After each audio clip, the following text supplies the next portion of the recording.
हर हर महादेव सभी को। जय श्री हरि विष्णु।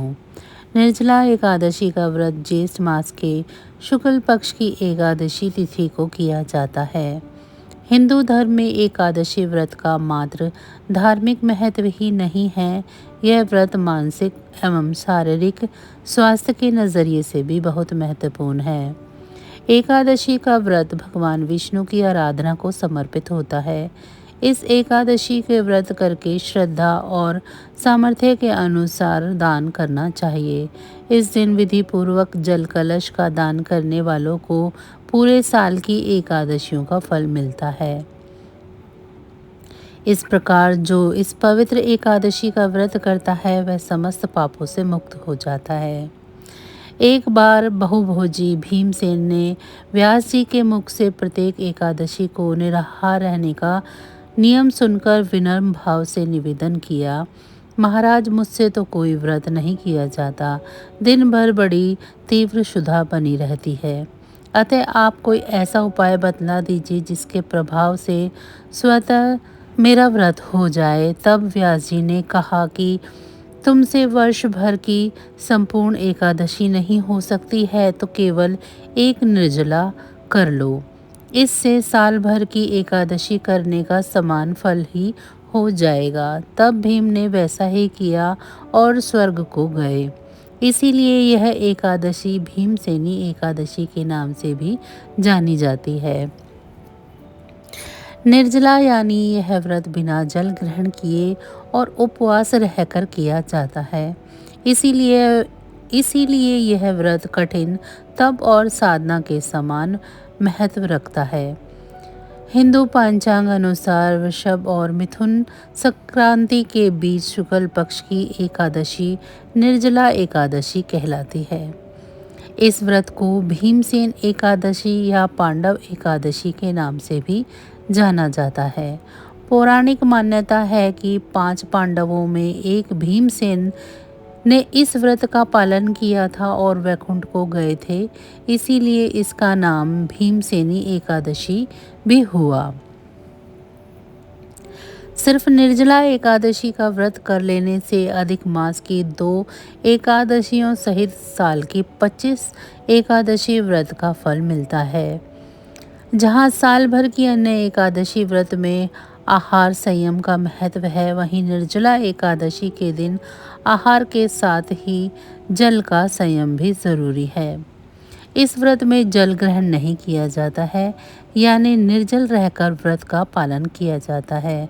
यह व्रत मन को संयम सिखाता है और शरीर में नई ऊर्जा देता है। यह व्रत पुरुष और महिलाएं दोनों द्वारा किया जा सकता है।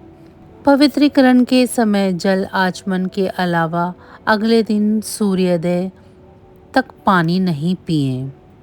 दिन भर कम बोलें और हो सके तो मौन रहने की कोशिश करें। दिन भर ना सोएं, ब्रह्मचर्य का पालन करें, झूठ ना बोलें, गुस्सा और विवाद ना करें। इन बातों का दिन भर ध्यान रखें। चलिए अब आपको बता देते हैं व्रत कथा के बारे में।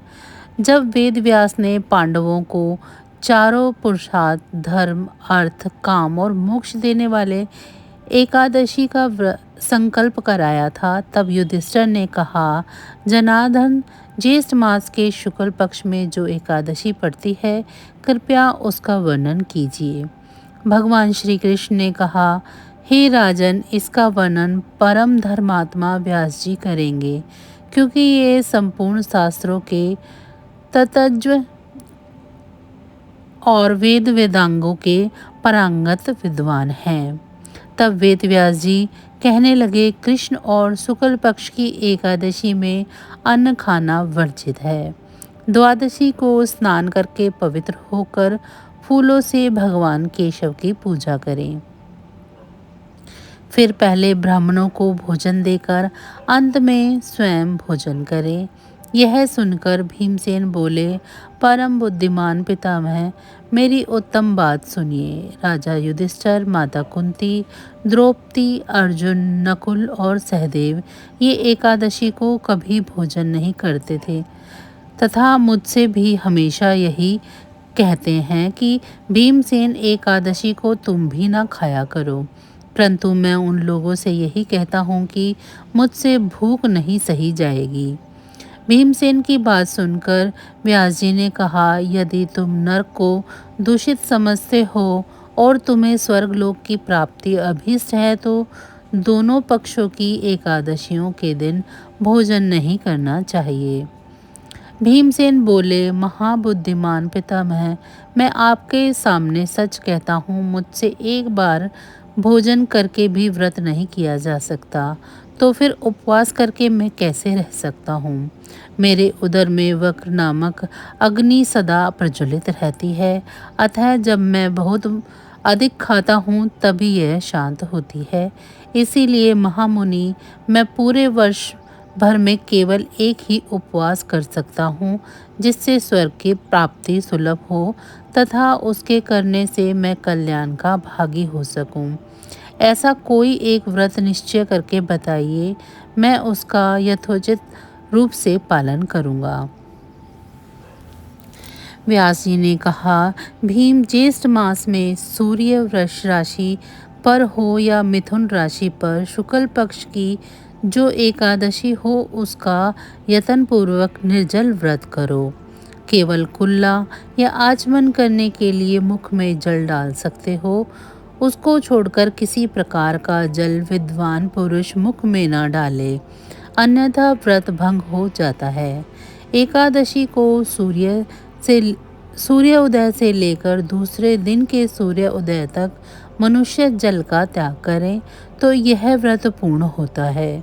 इसके बाद द्वादशी को प्रभात काल में स्नान करके ब्राह्मणों को विधि पूर्वक जल और स्वर्ण का दान करें। इस प्रकार सब कार्य पूरा करके जितेंद्रिय पुरुष ब्राह्मणों के साथ भोजन करें। वर्ष भर में जितनी एकादशियां होती हैं उन सब का फल इस निर्जला एकादशी से मनुष्य प्राप्त कर लेता है, इसमें तनिक भी संदेह नहीं है। शंख चक्र और गदा धारण करने वाले भगवान केशव ने मुझसे कहा था कि यदि मानव सबको छोड़ के एकमात्र मेरी शरण में आ जाए और एकादशी को निराहार रहे तो वह सब पापों से छूट जाता है। कुंती नंदन, निर्जला एकादशी के दिन श्रद्धालु स्त्री पुरुषों के लिए जो विशेष दान और कर्तव्य विहित हैं उन्हें सुनो। उस दिन जल में शयन करने वाले भगवान विष्णु का पूजन और जलमयी धेनु यानी पानी में खड़ी गाय का दान करना चाहिए। सामान्य गाय या घी से बनी गाय का दान भी किया जा सकता है। इस दिन दक्षिणा और कई तरह की मिठाइयों से ब्राह्मण को संतुष्ट करना चाहिए। उनके संतुष्ट होने पर श्री हरि मोक्ष प्रदान करते हैं। जिन्होंने श्री हरि की पूजा और रात्रि में जागरण करते हुए इस निर्जला एकादशी के व्रत को किया है, उन्होंने अपने साथ ही बीती हुई 100 पीढ़ियों को और आने वाली 100 पीढ़ियों को भगवान वासुदेव के परम धाम में पहुंचा दिया है। निर्जला एकादशी के दिन अन्न, वस्त्र, गो, जल, शैया, सुंदर आसन, कमंडलू तथा छाता दान करने चाहिए। जो श्रेष्ठ तथा सुपात्र ब्राह्मण को जूता दान करता है वह सोने के विमान में बैठकर स्वर्गलोक में प्रतिष्ठित होता है। जो इस एकादशी की महिमा को भक्ति पूर्वक सुनता है तथा उसका वर्णन करता है वह स्वर्गलोक में जाता है। चतुर्दशी युक्त अमावस्या को सूर्य ग्रहण के समय श्राद्ध करके मनुष्य जिस फल को प्राप्त करता है वही फल इस कथा को सुनने से भी मिलता है। भीमसेन, ज्येष्ठ माह में शुक्ल पक्ष की जो शुभ एकादशी होती है उसका निर्जल व्रत करना चाहिए। उस दिन श्रेष्ठ ब्राह्मणों को शक्कर के साथ जल के घड़े दान करने चाहिए। ऐसा करने से मनुष्य भगवान विष्णु के समीप पहुंचकर आनंद का अनुभव करता है। इसके बाद द्वादशी को ब्राह्मण भोजन कराने के बाद स्वयं भोजन करें। जो इस प्रकार पूर्ण रूप से पापनाशनी एकादशी का व्रत करता है वह सब पापों से मुक्त हो आनंदमय पद को प्राप्त होता है। यह सुनकर भीमसेन ने भी इस शुभ एकादशी का व्रत आरंभ कर दिया। तो बस आज की जानकारी इतनी ही थी। फिर मिलेंगे हम आपको ऐसी ही किसी अन्य जानकारी के साथ अगली वीडियो में। तब तक अगर आपको मेरी ये जानकारी अच्छी लगी है तो वीडियो को लाइक करें, चैनल को सब्सक्राइब नहीं किया है तो चैनल को सब्सक्राइब कर लें और कमेंट बॉक्स में जय श्री हरि विष्णु ज़रूर लिखें। इसी के साथ साथ मुझे ये भी बताएं कि आप सभी को मेरी जानकारी कैसी लगी है। आप सभी का बहुत बहुत धन्यवाद। जय श्री हरि विष्णु।